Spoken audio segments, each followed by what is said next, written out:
This week on This Week in Blernsball. Last week of the season. MVP candidates. Shit gets weird. How weird? Real weird. Excellent. Welcome to the Rock.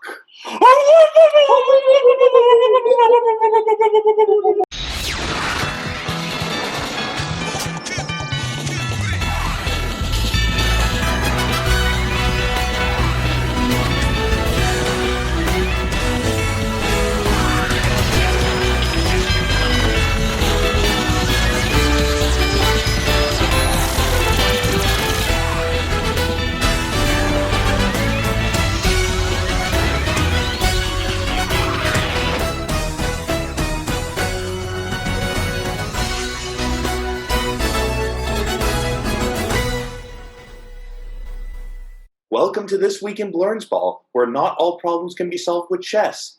Deep Blue. Someday you'll understand that. I am your co-host, Ben Bloom. With me, as always, is executive producer Jacob Morris. And, dude, welcome to autumn. Feliz otoño a mi gente. It's soon October baseball. The leaves are changing colors. You're going to see, Placido Polanco wearing the full balaclava once again. And it's that time of year where baseball is about to get competitive. We're getting real competitive with baseball. The pennant races are in full swing. There's a week left in the season. And, man, especially the National League, it's going to be a wild ride to the finish. There are 3 teams going for that one last spot. I don't think they could have scripted it better when they said we're going to expand the playoffs this season, that it would have been this wild of a ride. Absolutely. And this is why you still need to pay attention in this last week of the regular season. And there's a good chance that there's going to be Monday double headers if there's playoff implications involved. I think because of the Cardinals missing so many games due to their internal COVID outbreak, if there is still playoff implications, they could be playing extra baseball, as it were. But really, the Phillies, Brewers, and Giants, I really want to see a rock, paper, scissors battle for them for game 163 on the Monday. That would be fun. That would be fun. That's the only thing I was disappointed in, is that they aren't playing the game 163. It's that it's mathematical tiebreakers this year, which I understand. They're trying to cram everything in such a small amount of time. Although, man, I love some game 163. That is the most intense baseball.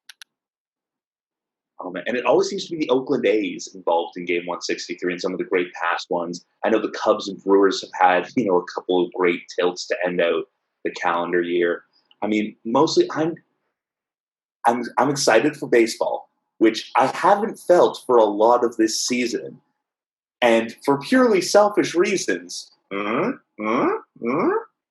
those of you listening to this, I was pointing despondently at my Red Sox 3/4 cut shirt, which actually, I really like this shade of red. It matches the redness of my face out of anger at what this season completely could have been and what it actually was. Yeah, your Red Sox were not particularly good this season. And we kind of looked at it coming into the shortened season and said, man, this could be iffy for the Sox, but I don't think anybody had them being this bad. Yeah, Pittsburgh Pirates level is where the Sox were at. And, everything that could have gone wrong did go wrong, starting with the divine retribution for the trade of Mookie Betts. Yes, that is exactly what it was, is that you don't trade arguably the second best player in the world and then expect things to go right for you. Yes, we're going to replace Mookie Betts with Kevin Pillar. That'll definitely go well for our team. Mookie Betts is the best non-Mike Trout baseball player in the universe. And that's how I like to phrase it.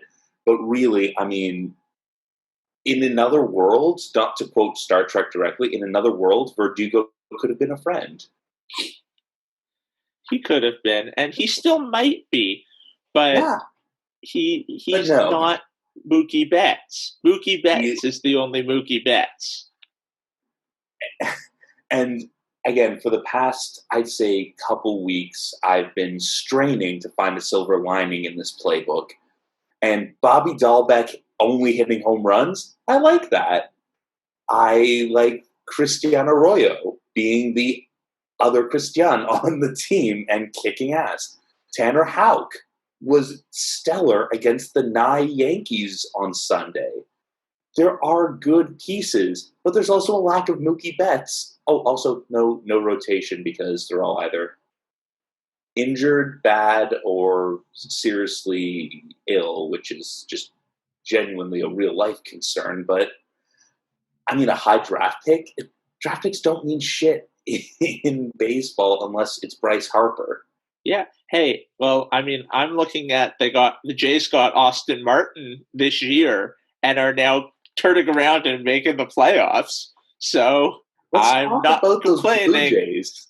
Yeah. No, nor should you be. I mean, wow. Like right now, like they're in the mix for potentially a higher seed, but they're looking like a strong number 8 going up against the Tampa Bay Montreal X-Rays. Oh boy, the little trop of horrors. I mean, the Jays played the Rays very well this season. They went 4-6. Of those 6 losses, 4 were only by a single run. But there's something about going into the trop for meaningful games that just has me horrified. But the good news is, and we can cycle back to the Jays in a second, they won't have to go ugly-ass tent in St. Petersburg. They will be playing in one of the nicest ballparks in America. No, the play-in round 1, is at the home team ballparks. Then there's for real? bubble. Yeah. Oh, here I was looking ahead at the schedule to, San Diego. Yes. Which we'll get to them in a second. But yeah, I mean, since you are, King Bubble, which I think was to start not a SpongeBob character, like was there a King Bubble, or Bubble Bass was the one who had the super elaborate order, and Squidward's like, we serve burgers here. Yes, that was Bubble Bass, all right. And then he stole the pickles. Fishy bastard. So yeah, the higher seed will play host in the first round.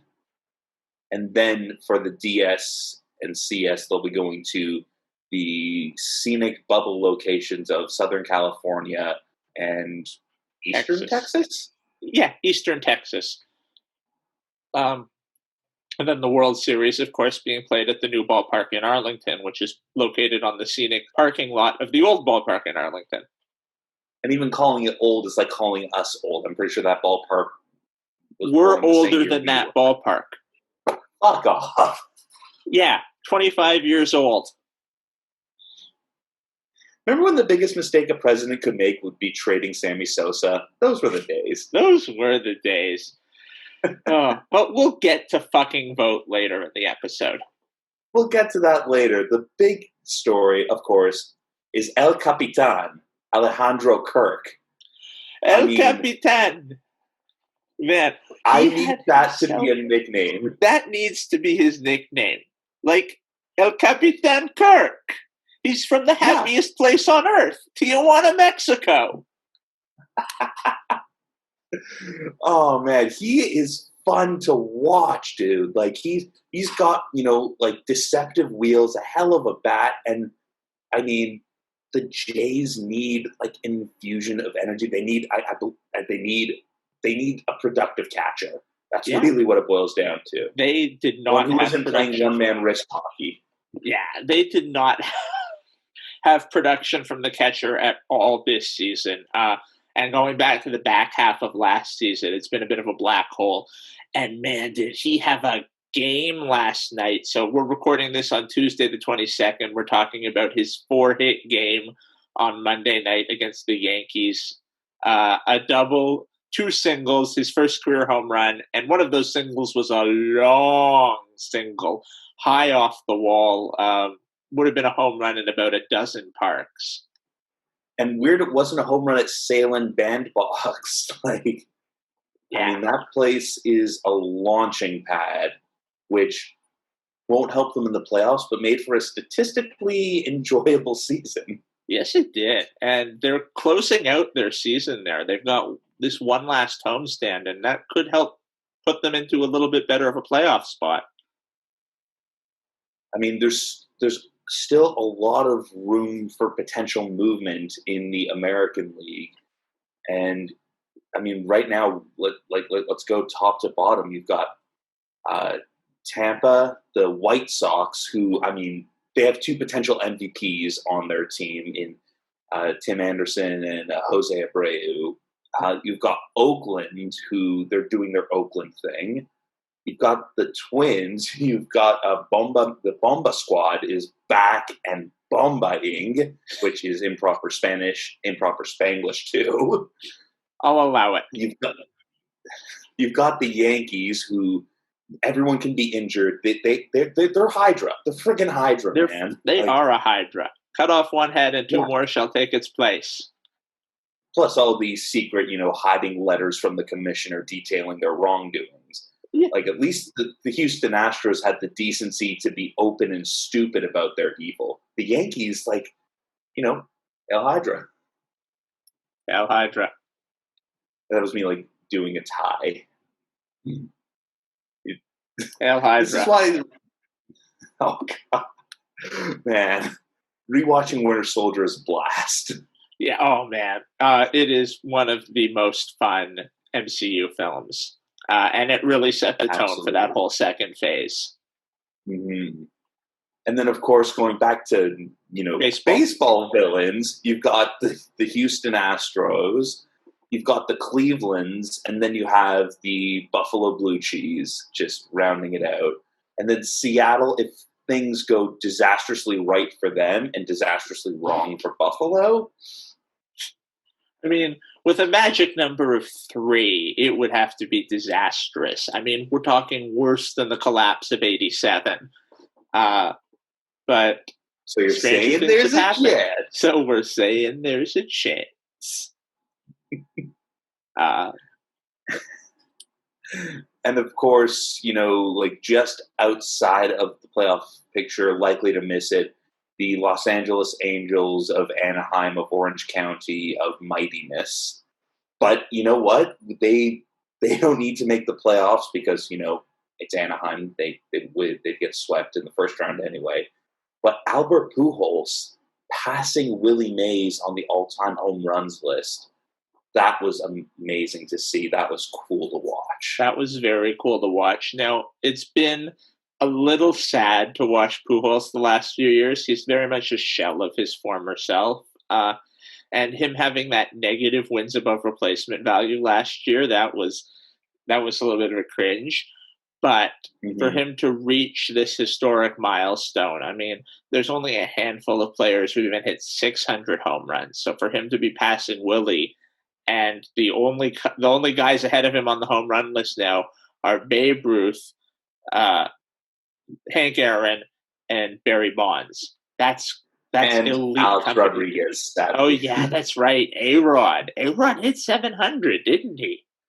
I think he got 696, if my math serves me. That's an elite company to be in. I've just wiped A-Rod from my memory. Yeah, I mean, he's a fun broadcaster, but let's not forget, he was a dick on the diamond.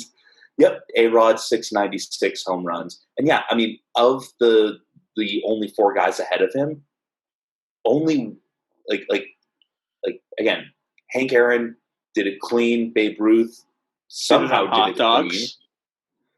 Bonds and A-Rod, big old Balco Guerrera-shaped cloud.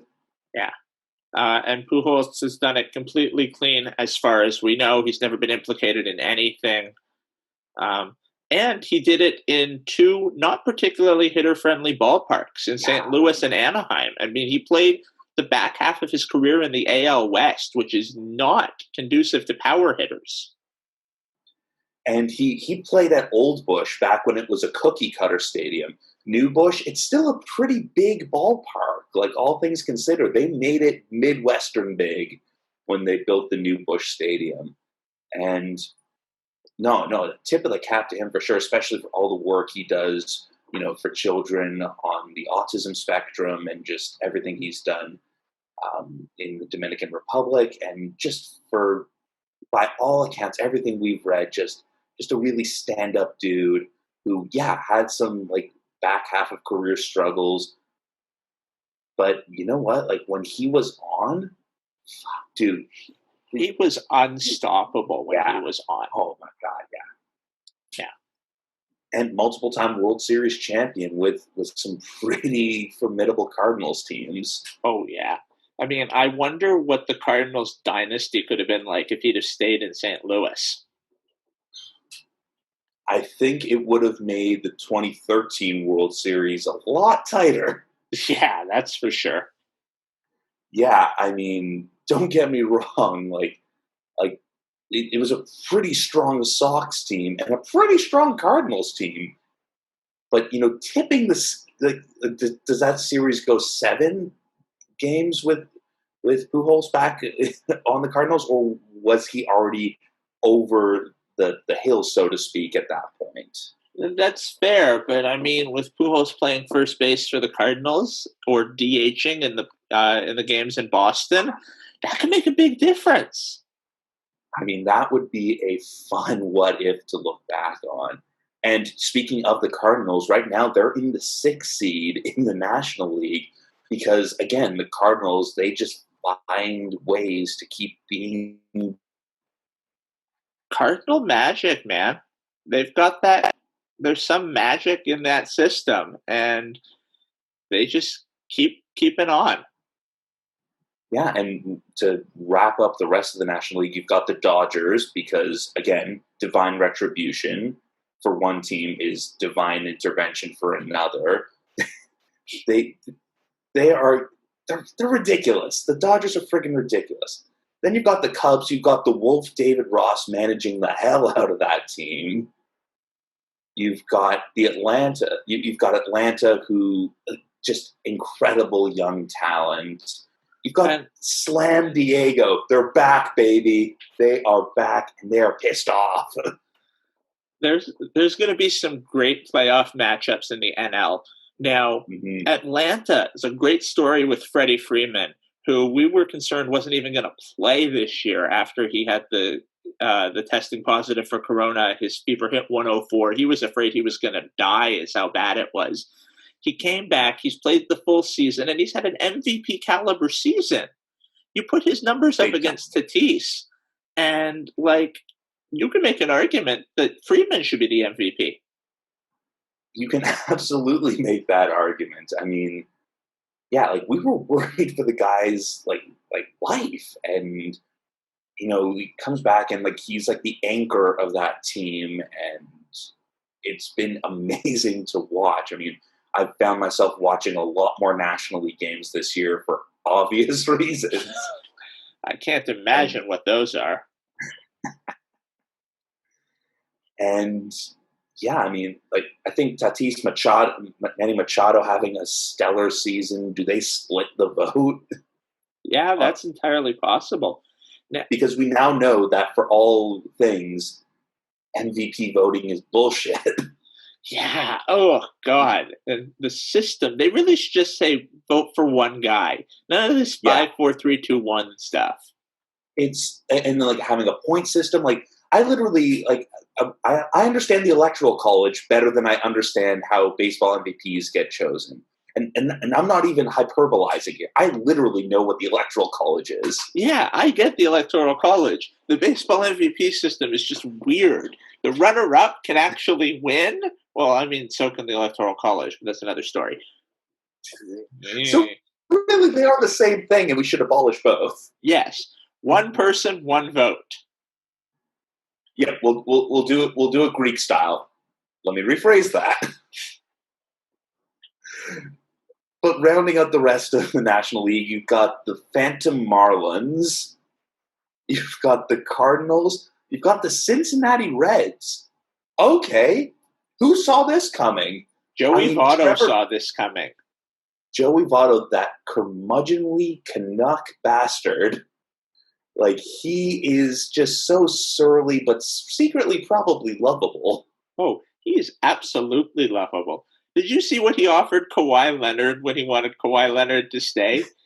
You could have my Metro Pass. I don't know how much is on it, but you could have it. I mean, like put Joey Votto on the loony. Like, Yeah. at this point, he's earned it. And then, of course, the Philadelphia Phillies just rounding things out. But like we said earlier, the Brewers, the Giants could cause trouble there, which would make us laugh at Bryce Harper more, which is always fun. It is always fun to laugh at Bryce Harper. They could cause trouble in that their bubble. Oh God, he would be just Tasmanian devil in a telephone booth. Yeah. Oh boy. But what I'm really looking forward to is because of the way that the seedings line up, and it's going to be divisional based DSs. We're going to have potentially the Padres and the Dodgers in the NLDS. And as disappointing Which I call them the Dodgers. And as disappointing as that is, that it's not going to be in the CS, because it absolutely should be, that is going to be one hell of a series to watch. Oh, for sure. And you could potentially have Cubs Cardinals in the DS as well, which, okay. All right. Yeah, I mean, years and years ago, like the one game I saw at Wrigley Field was a day game Cubs Cardinals. Holy shit, it's a different animal, dude. Oh, yeah. I mean, Wrigley's a different animal altogether. But, man, that rivalry... Filled with other animals. That rivalry is something else. Mm-hmm. And you have the potential for, Yankees-Rays, even Yankees-Blue Jays is a possibility. Because as much as we love the Twins, it's Twins-Yankees in the playoffs. We know what's happening. Yeah. Although I'd love to see the A's just shut up the Astros. Oh, that'd be Mostly great. just to see the Astros lose. And anytime the Astros lose is a good time. And man, like the White Sox, like I'm changing my laundry. I'm throwing in with my uncle's team for this one. So if I can say go Sox in October, I'm gonna say it. Socktober? Socktober! Oh man, when the Rockies did it with Rocktober, it was like, oh shit, none of us ever thought of this yet. Yeah. And then now everyone does it, and it's like, sure. Oriole-tober, why not? Twin-tober, I guess that's cool. I mean, Red-tober, that doesn't really make sense. It makes sense. October, sure. Dodge-tober. Dodge-tober sounds like the gremlin of the GM cars. Yes. The Dodge-tober. Don't get it wet. Troptober. That would work, though. That works. But, of course, they're not playing at the Trop. You're not playing at the Trop. No, I'm not. Why would I ever play at the Trop? It's the Trop. That is a good point. I mean, I remember like when I was in high school, like I tried out for varsity baseball in grade 9, did not make it by a long shot. And they played like an exhibition game at the Sky Dome, and I was just like seething with jealousy. That's cool. That's cool. And it was the last year they did it. And then a couple years ago, like a close buddy of mine, a colleague, hell of a guy, him and his dad won a contest to be part of Jay's fantasy camp at the Dome. And they gave him the full uni. Oh. They played an exhibition game on the turf. I mean, I'm pretty sure he squibbed a single at the Sky Dome, which, again, like a life highlight. And he's had a pretty good life, all things considered. Man, if I ever had the money, I would go to fantasy camp. Like, it's just kind of that awesome thing. Yeah, you want to punch Mickey Mantle. Yeah, that's right, Kramer. Oh my God. It's like for normal fantasy camp, it's what, like 35-year-old minimum age? Yeah. We're getting close, dude. We're getting close. I mean, personally, I would just want to hang out with Kevin Youkilis. I'd go to his brewery, hang out with him at his brewery for the day. Also, again, this podcast is brought to you by the Greek God of Hops podcast. Go listen to it. It's Kevin Yougless. He talks to Adam Sandler. It's awesome. Yeah, that is pretty awesome. Kevin, if you're listening, and why are you listening? This is schlock. This is absolute schlock. But if you're listening, we'd love to have you on. Schlock and more schlock. I mean, I still have, like I have my Kevin Yougless 07 World Series jersey in my closet. I mean, I was compared to Kevin Yougless the other day with my shaved head and The playoff beard. Yeah. I see it. And I mean, I will take that as the highest compliment. The shaved head, the playoff beard, the love of all things Red Sox. Yes. Yeah. I mean, the Hebraic awesomeness. I mean, he's got Hebraic awesomeness. I've got Hebraic averageness. There's Hebraicness. There's some Hebraicity to it. We're just making up words now. That's what we do here. This week in Blernsball, makers up of words. It is fun to be back. And you know what's also fun? What? Kobra Kai! Kobra Kai! Kobra Kai! Oh my god. Dude.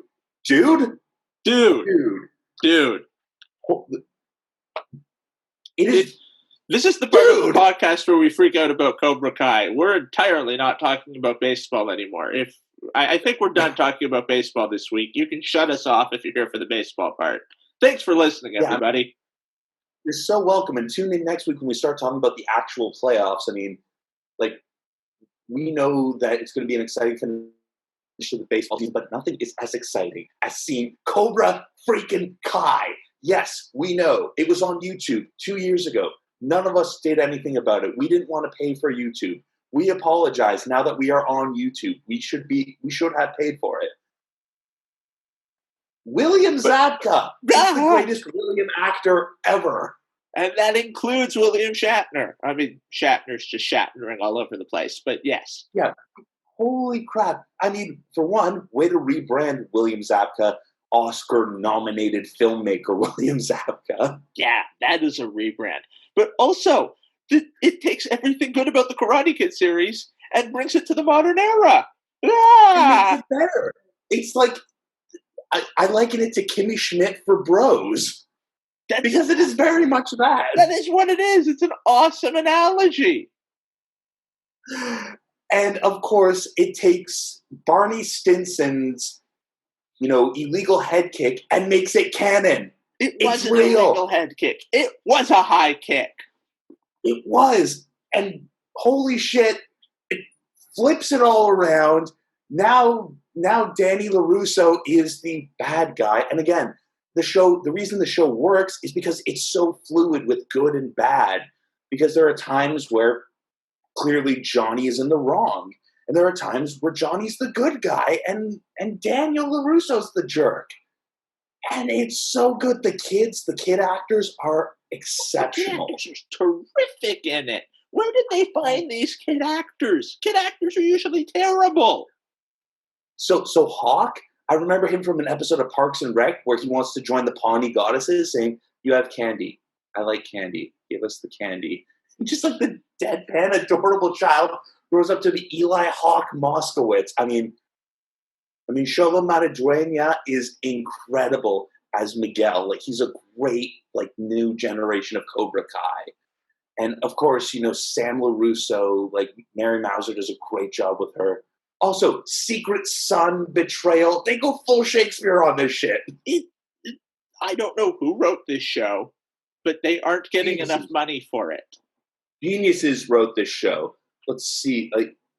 The people who created it are Josh Held, John Hurwitz, and Hayden Schlossberg. I'm sure there's a great team of writers, too, that I haven't been able to Google at this exact moment. They brought back Martin Cove. John Kreese, man. They brought back everybody. The only person they didn't bring back was Mr. Miyagi, and that's because he's dead. I'm pretty sure. R.I.P. Pat Morita. Yes, Pat Morita. I mean, and he had a hell of an acting career outside of Karate Kid. You know who I don't think they're going to bring back? Jaden Smith. I think they're going to just steer clear of that hole. They thing. didn't even talk about karate. He didn't even learn karate in that reboot. He learned kung fu. And there's already a genre-defining kung fu movie, and it, of course, is Kung Fu Panda. Yes. Terrific kung fu movie. Jack Black, the panda? I mean, I'm pretty sure he is a panda in real life. School of Rock, there was a panda in that movie. It was Yeah, him. it was him. I I believe that headcanon. But the point is, as I forget how to breathe, if you have not seen Kobra Kai, go watch Kobra Kai. Why are you not watching Kobra Kai? It is so good, Kobra Kai. Strike first, strike hard, no mercy, Kobra Kai. Cobra Kai! Kobra Kai! Yeah, Well, well worth the Netflix subscription. There's a yes. lot of good stuff there. Netflix. It's good. New? Yes. And now we go from the fun to the serious. It's time Yes. for fucking vote. This is the segment where we remind people to exercise their civic right and vote. We are 42 days away from the American election, and there was an election called in British Columbia literally yesterday. Who calls an election during a pandemic where you have the option not to? Johnny Horgan. I Yeah. mean, it's a classic Johnny Horgan move. The only reason I can say that is because I know enough people who cover BC politics that I can be like, of course he's going to do this. Like it's in his playbook, and there are certain elected officials who, in this position, if they could, they would. And I mean, we saw what happened in New Brunswick. The reigning PC party got a majority, which, I mean, for a lot of people, that's proof of concept that this works. But again, nothing is ever, clean cut when it comes to elections.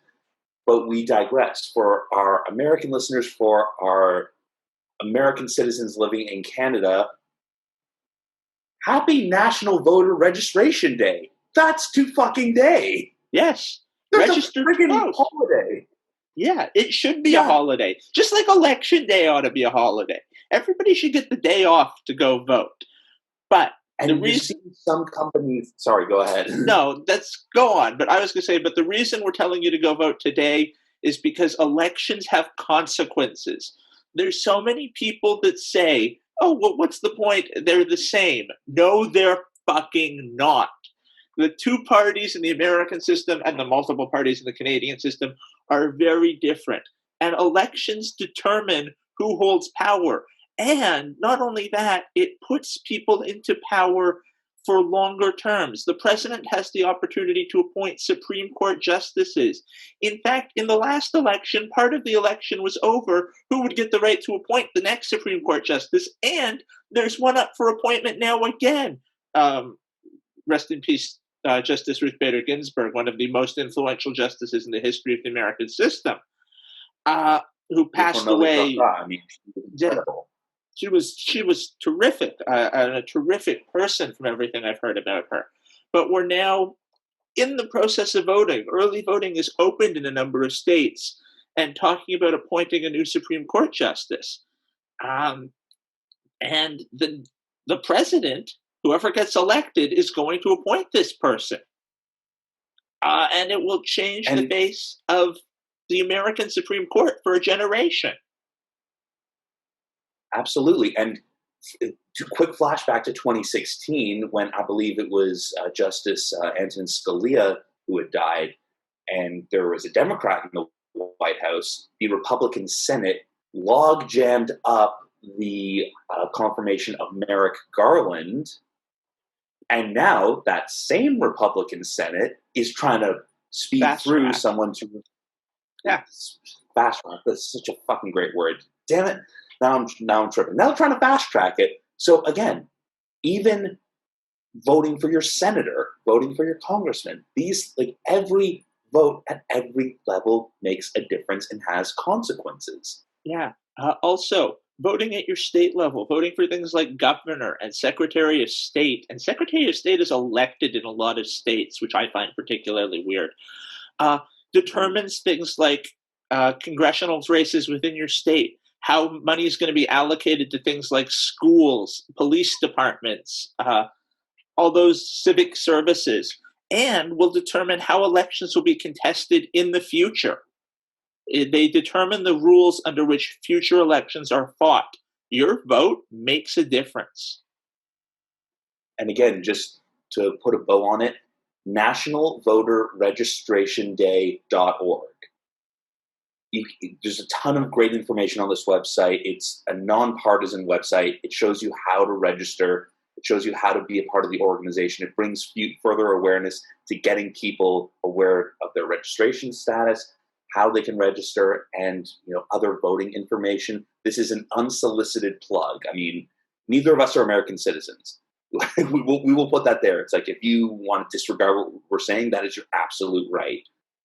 nationalvoterregistrationday.org. If you're curious for more information, if you are eligible to vote in the US election. And if you're a Canadian, there is information on how to become registered to vote in your upcoming election for our BC listener. And we said listener singular. Yeah. There is actually several BC listeners. Yo, for real? Yeah, for real. Like 3. Okay, so the 3 of you, fucking vote! Fucking vote, guys. It's not hard either. And in BC, it's on a weekend. It's a Saturday this time. And again, we know there's a goddamn pandemic going on right now. Canada, they really need to step up and make sure voting can be done safely, and that there is minimal fucking risk, because you should not have to choose between, exercising your democratic rights and protecting your own health. Their mail-in ballots, I have to believe, are going to be an option for this election. Safe voting spaces. I mean, vote early. Early voting, of course. Vote early. You can go to an early voting station. You can go to the central register in your riding or in your congressional district if you're American. There are all kinds of options for voting early so that you don't have to vote and line up with lots of people on election day. And again, vote early, vote often. Wait, no, don't vote often. That's a felony. Yes. Fuck. That is a felony. Don't commit felonies. Felonies are bad, so we've been told. Yes. Remember, vote. That's the most important thing here. Vote. nationalvoterregistrationday.org or Vote.gov if you're American. And we'll find the appropriate BC site and post it in the show notes. Absolutely, because again, if and when Canada calls its next election, we will tell you to fucking vote. Because, Canada. We have to exercise our democratic right too. Everybody should exercise their democratic rights wherever they are. Just we're catering to our listeners. Yes. And, while we're on the subject of important things, I mean, great news from Major League Baseball and the Players Association, who are jointly committing $10 million to the Players Alliance. And it's going to help them improve representation of Black athletes in all levels of baseball and provide greater opportunities for the Black community in the sport. And that's fucking great to see. And that's what everyone should be applauding that. That is terrific to see. The proportion of representation of Black athletes in baseball has been steadily declining for like the last 30 years. So that they're taking concrete action through funding of programs to encourage the representation of these athletes at all levels is a great first step towards encouraging more people of color to play baseball. And that's a first step. This is a leadoff single.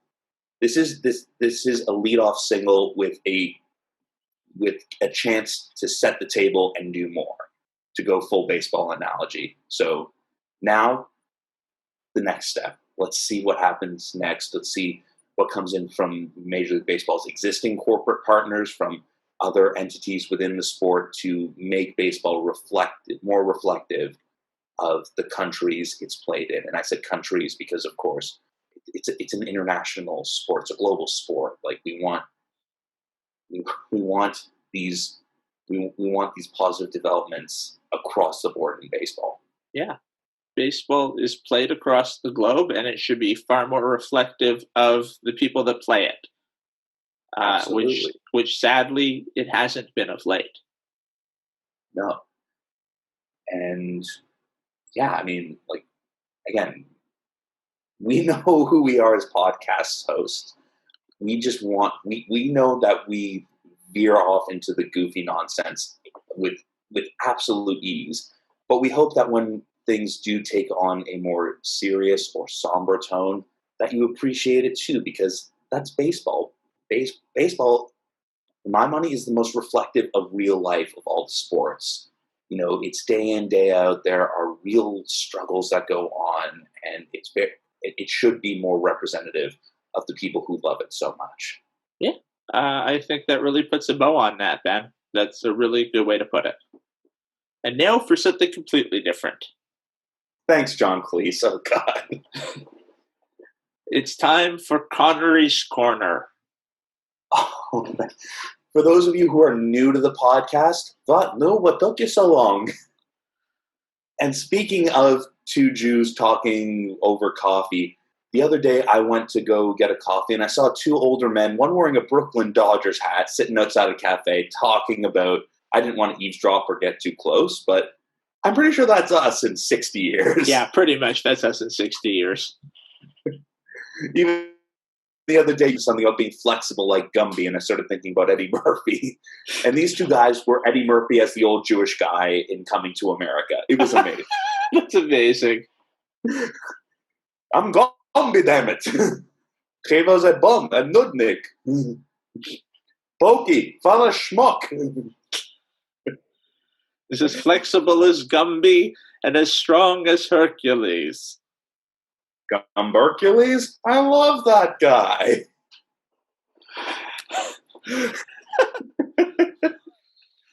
Oh, what are we talking about? Connery's Corner? So, we've decided to go with an actual good Sean Connery movie this week.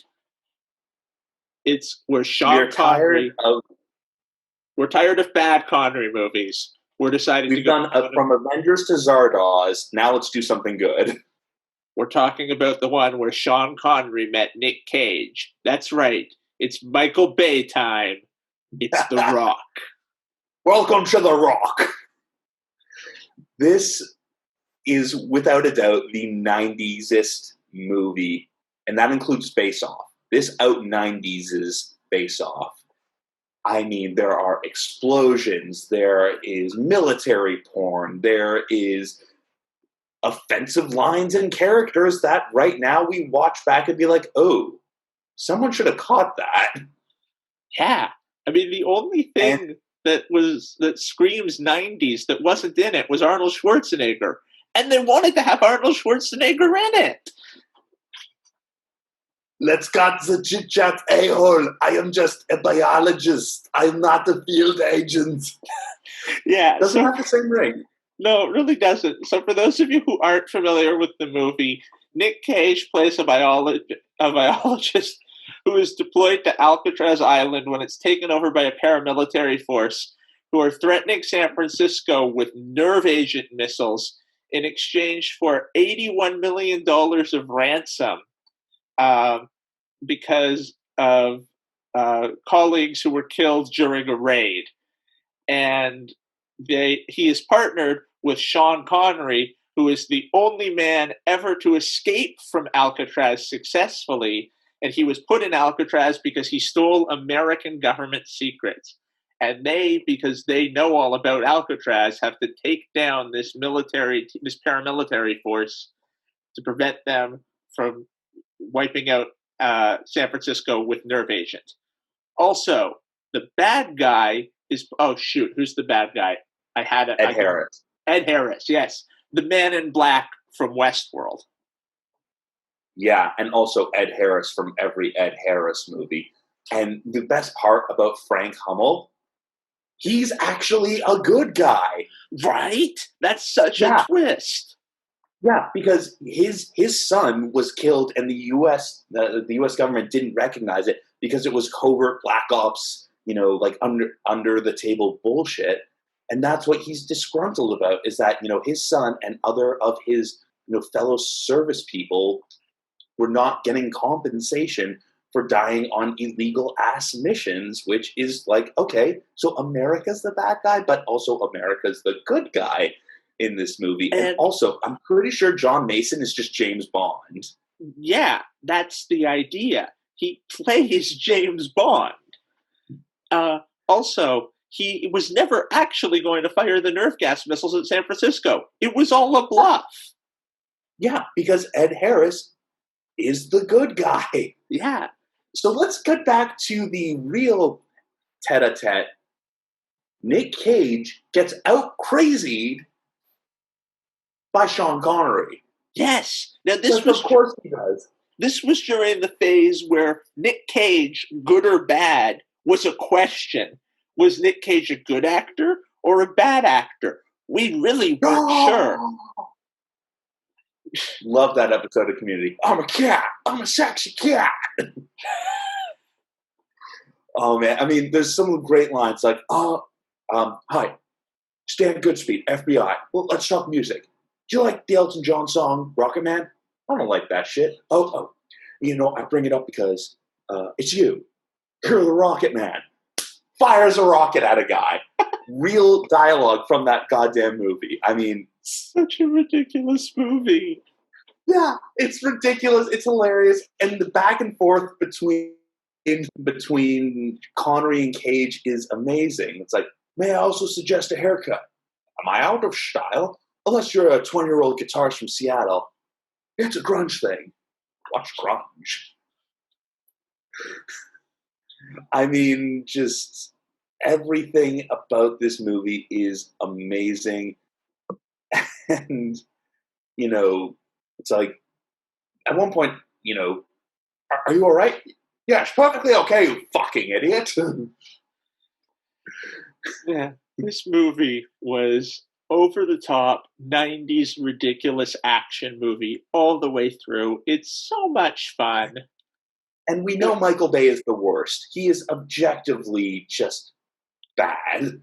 Yeah, this is perhaps movie, the one good Michael Bay movie. Maybe the Yeah. first Transformers movie. I mean, wait, did he do Armageddon? He was one of them. Was he Armageddon or Deep Impact? I always forget which one. I get the two confused all the time.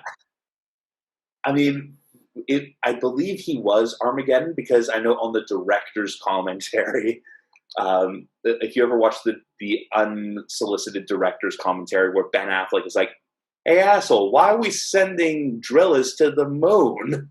Wouldn't we have to teach astronauts how to drill? Yeah. And then Michael Bay told him to shut his whore mouth. And I'm like, wow, okay. Yeah, that sounds like Armageddon.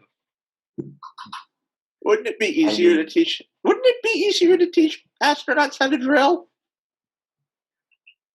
Well, I mean, and why do they have to be the best drillers? I mean, everyone in movies is always the best of something, which is another Ben Affleck unsolicited director's cut. Yeah, like, that's why Ben Affleck cut of Armageddon. That's why Ben Affleck is such a great director. He is, and that's why he's a perfectly okay actor. Yeah, he's an okay. He's a good Batman. I loved him as Batman, and I mean, it's not his fault that Jesse Eisenberg went all Jesse Eisenberg on it. Yeah. Who, again, Mark Zuckerberg, just do that. Zuckerberg would have been a great Luthor. He is a great Luthor. He is a great Luthor. Mark Zuckerberg is the real world Lex Luthor. All we need is for him to lose his hair. So to wrap things up, can we just cut the chit-chat a-hole? I give this movie 10 missiles out of a potential 10 missiles. And I give this movie 12 out of 10 gifs of Sean Connery saying, "Welcome to the Rock," which I said ad nauseum the last time I was in San Francisco, including when I was supposed to be in a professional capacity. Everywhere I went was "Welcome to the Rock." It's a terrific, if a little problematic movie. Yeah, I'd say so. I mean, and plus, tons of great, like, wait a minute, that actor's in it? Like, Dr. Cox is one of the crazy paramilitary dudes, because why not? Yeah, why not? This whole movie was nuts. John C. McGinley, he would be a great, like, person to have a Connery's Corner about. He's been in a bunch of movies. Platoon, Point Break. He was, of course, Scrubs. We're going to Keanu Reeves Connery's Corner, aren't we? Keanu's Corner. Oh. Via con Dios, Patrick Swayze. But the one thing we didn't mention, although Ben alluded to it, the original casting for the Nick Cage role, they wanted to have Arnold Schwarzenegger. And Arnold turned it down because, and I quote, he didn't understand the script.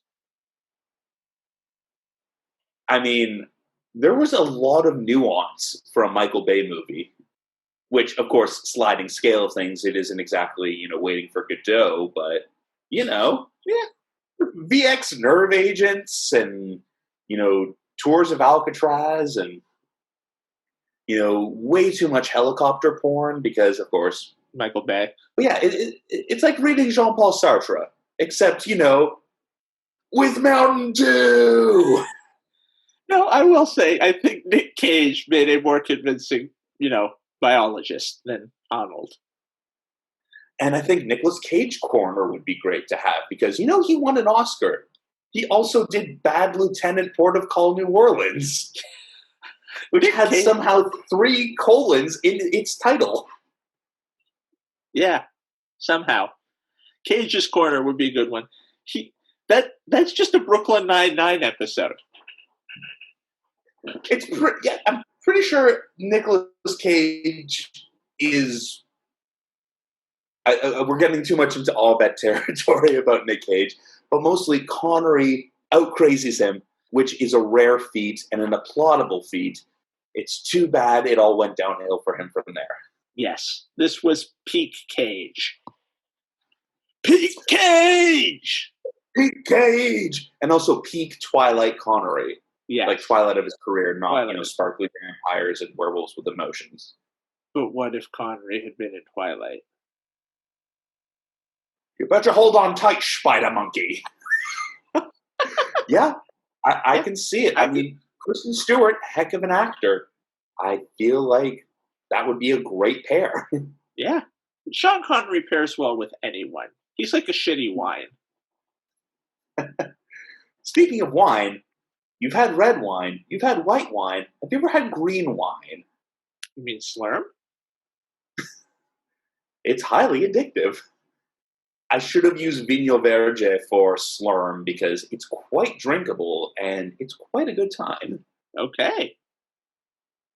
Good to know. Green, it's the naturalist color made from secretions from a Portuguese space slug. I think this brings us to the Futurama episodes of the week. Yes, it does. I have a feeling we picked the same one. Do we risk it by saying this episode title at the same time? No, I think you go first. All right, so I'm going to go with one that works on so many levels, Decision 3012. That's a great one. I mean, it's got everything from political intrigue, it's got Terminator references, it's got Bender explaining it doesn't really matter who you vote for, because, of course, Nixon always wins. Baru. It's got Senator C. Zaxar Travers. Isn't that right, Justice Ginsburg? You, Ruth Bader, believe it. Of course, Ruth Bader Ginsburg made an incredible, indelible impact on the world beyond just being a throwaway line on a Futurama episode. Let's not gloss over that. But again, Leela gets involved in the political process. Her candidate, turns out, is from the future, in a future where the world is overrun by a robot uprising led by B.B. Rodriguez. And of course, when you vote for the candidate who promises to get rid of Nixon, his very causality ends up making Nixon win ultimately at the same time after all. Yes. Now, I was saving that episode for the week of the election.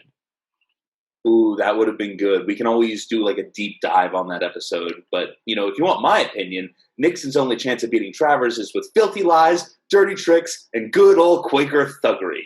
And I'm just the guy for the job. Oh, Quaker thuggery. Nixon was such a thug. He was the fucking worst. Like, he was just objectively a bad dude. Are you wearing a wire? I'm 40% wire. Oh, Bender. Now, I went with a Bender-centric episode, an early episode. Hell is Other Robots. Cigars are evil. You won't miss them. You won't miss them. We have ways to simulate that smell here in level 1 of Robot Hell. Yeah. Yeah? First appearance of the robot Neville. First appearance of the Church of Robotology. And also, the Beastie Boys were in it. I had all 5 of your albums. Hey, fool, that was 1,000 years ago. We've got 7 now. Man, I was disappointed when the Beastie Boys came out with an 8th album. Just to invalidate that.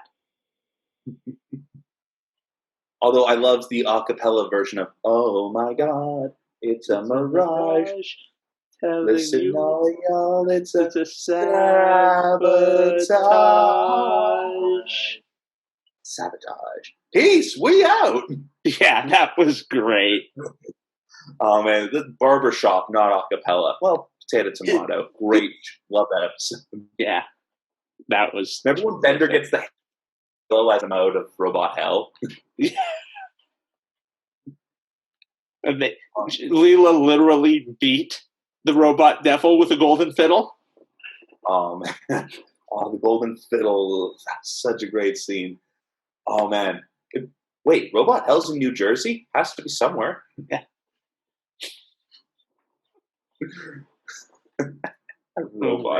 Robot Hell.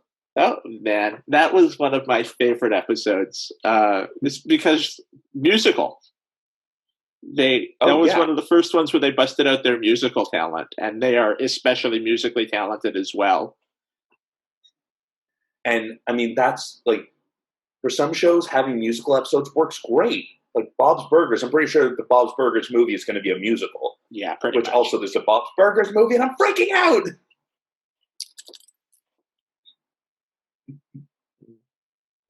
We've left too much silence for a podcast now. We have, yeah. Sorry, I just had to let me clear my throat. Which, of course, Beastie Boys. What? So, I think we've now dealt with our Futurama episodes of the week. Do we have classic games of the week? Yes, I do, because me being the, life comes and goes, but the Red Sox are forever type of guy, I'm throwing it back. September 21st, 2006, David Ortiz further cements himself in Red Sox lore with his record-breaking 51st home run, breaking the tie with Jimmy Fox. He becomes the all-time single-season home run Red Sox king. He finishes the year with 54 homers, and notably hits the 51st homer off of Johan Santana, a name we have not said in a very long time. That's a very old name. I mean, he was killer when he was in his prime with the Twins. I mean, like all things, everything went wrong when he went to the Mets. But Johan Santana was fearsome for a very long time. Yeah. Johan Santana was really good for a very long time. And he's one of those guys who he was underappreciated in his time because of how good the hitting was in part, and also because of how he was like Roy Halladay. He burned fast and he burned bright. And now that Doc is in the Hall of Fame, there's a very good argument to be made for, well, Halladay's in the Hall of Fame, so Johan Santana should be in the Hall of Fame too. Yeah, and I mean, like you look at his numbers, he's got a case. And again, Hall of Fame voting. That's like the Electoral College on Surge. Like, fuck, why not? Yeah. Surge! Tantrum! And also, I just like talking about David Ortiz because he makes me happy, and not much does. Yeah, it's been a sad season for Red Sox fans. But I mean, we have lots of positive memories to comfort ourselves with. In recent history, there was a lot of sadness in between. Yeah, like our Linus blanket is made out of World Series pennants. I think we'll be okay. We will be okay. It's okay. Are you patting me on the head through the Zoom call? I am patting you on the head through the Zoom call. Thank you. I needed that. My classic game of the week is September the 2nd, 1990, a date that some may remember as Dave Stieb's no-hitter. The one and only no-hitter in Blue Jays franchise history. Surprising considering they're over 40 years old now, but it's incredibly difficult to throw a no-hitter. Stieb had come close a few times before that, including one stretch in the late 80s where he took no-hitters into the ninth inning in 3 consecutive starts and got none of them, including a perfect game in one of them. Wow. Yeah, and they all got broken up, including one where it got broken up with 2 outs. Oh, that's brutal. I mean, Stieb is like a Blue Jays icon. I mean, you hope like the new generation of Blue Jays fans, like there's a lot of really compelling history with that ball club, and Dave Stieb's got to be near the top of the list in terms of brushing up on Blue Jay history. Oh yeah, he was an all-time great, and he brought it all to the mound every time he pitched. And killer goggles. Yeah. Man, he runs a building company, like not too far from where I live now. He's in like St. Mary's, or not St. Mary's, but near St. Mary's, and just lives a normal life because he was back during the era where you got rich but not obscenely wealthy from playing baseball. And construction's good business. Yeah. It's not bad at all. I mean, Stieb Construction. I'm pretty sure I'd hire them just because Dave Stieb is Dave. I'm sure he gets that a lot, and we apologize. But Stieb Construction, hire them. Go Jays, I guess. Yeah, seems like a good advertising campaign. Yeah, seems like it. Oh man, this has been fun. I mean, we got to actually talk about baseball, and then we decidedly didn't talk about baseball for a long time. And then we talked about baseball a little, and then we didn't, and then we did, and then there was some Futurama. So pretty much par for the course for us. Yeah, sounds about right. So to wrap things up, you can find us on all kinds of podcatchers: Apple Podcasts, Google Podcasts, Spotify. New addition this week, we are on Amazon Podcasts now, so you can listen to us. So you can listen to us through Audible.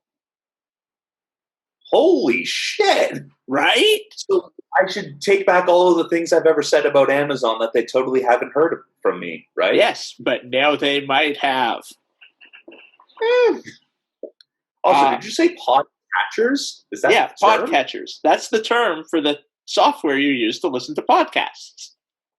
That's like when I found out that, female peacocks are peahens. Right? Like, okay, that's a thing. Also, peacocks isn't a thing. It's peafowl. Peafowl is the gender inclusive term. Also, hey, NBC, now you know. And knowing's half the battle. G.I. Joe. Okay, where were we? Okay, sorry about that. We're good. This is how our episodes always end. If you're new, we're part of the AZSE network, or AZSE for our American listeners who don't know what a Z is, which is a network of sport podcasts. It's kind of new, so check them out. I'm going to recommend one of their podcasts today that you should listen to. It's called Commish Talks, and it's looking at sports from the commissioner and management side of things. So it's quite an interesting listen if you're into that kind of thing. Which And I am. will welcome our new podcast overlords. Yes, definitely. All hail the podcasting overlords. And you can follow us on social media. The podcast is at TWI Blernsball on Twitter, at TWI Blernsball on Instagram. It's This Week in Blernsball on Facebook and YouTube. Yes, you can watch us on YouTube if you want to see the visual gags we make, like Ben pointing to his Red Sox jersey or making waves with his arms now. Eventually we'll have GIFs if we, remember to do that. For those of you who are listening, you should watch to figure out what that was. Yes. We have way too much fun being on camera. Yes, we have way too much fun being on camera. And if you want to email the podcast, we're twiblernsball@gmail.com. We're always listening for your feedback, your suggestions for topics, your suggestions for things we could cover, do better at, all kinds of fun stuff like that. And as always, give us 5 stars wherever you listen. It helps other people find the podcast. And if you don't like us, don't give us a bad review, because that doesn't help people find the podcast. Just, because we will start crying. Yes. We will. It'll hurt our feelings, and our feelings are fragile. Yes. All one of my feelings is fragile. Yes. So I think that brings us to the end of the podcast for this week. So for This Week in Blernsball, I'm Jacob Morris. I'm Ben Bloom. Thank you so much for joining us. Farewell from the world of tomorrow.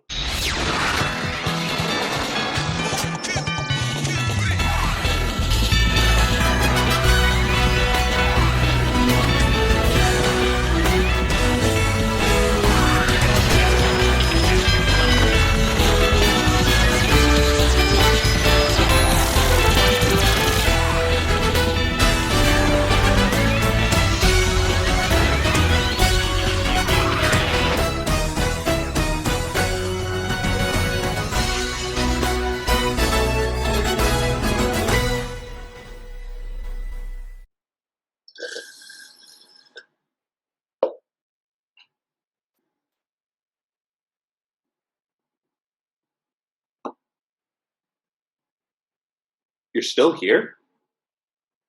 It's over. Go home. We're finished. Get out of here.